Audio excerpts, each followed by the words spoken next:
Basahin ko yung aking ginawang speech, which is, may title siyang Graduation Speech, Old Learner and Struggling Student. So, nakaka-touch siya na iyak ako dahil saktong-sakto sa akin ito. So, ayan, basahin natin. Good day, everyone. To our teachers, parents, friends, and fellow graduates. Oh my God! Charot. Today is not just a celebration of finishing school. Today is a proof that it's never too late to chase your dreams. Bilang isang old learner, aminado akong nag... Bilang isang old learner, aminado akong hindi naging madali ang lahat. May mga pagkakataon na tinatanong kong sarili ko, kaya ko pa ba?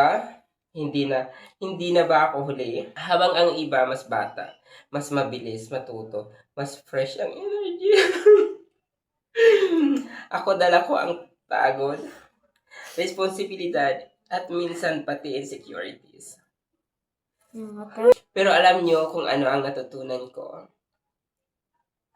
Age is not a limitation. Being delayed is not being denied. At ang kahirapan ay hindi hadlang kundi motivation. Ang estudyanteng dumaan sa hirap, alam ko ang pakiramdam ng walang sapat na pera. Para sa project, pamasahe o pagkain. Alam ko ang mag-aaral habang iniisip kung saan kukuha ng panggastos kinabukasan.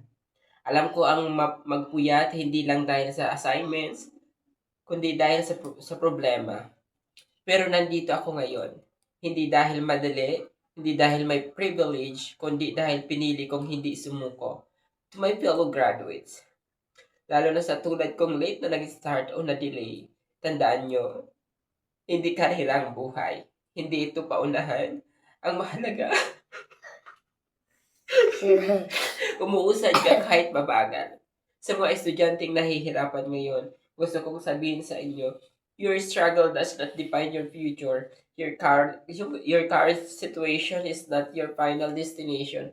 At sa mga magulang at guro namin, maraming salamat. Kung hindi dahil sa inyo, baka sumuko na kami. Noon pa man, kayo ang naging ilaw sa mga panahong gusto na naming tumigil. Today, we are graduate not just with diplomas, but with strength, resilience, and faith. Hindi man kami nagsimula ng maaga, pero nagtapos kami ng may tapang. At kung may isang bagay akong pinagmamalaki ngayon, yun ay ito, hindi ako sumuko sa pangarap ko. Congratulations, batchmates. This is not the end. This is just the beginning. Maraming salamat. Mabuhay tayong lahat. Di ba?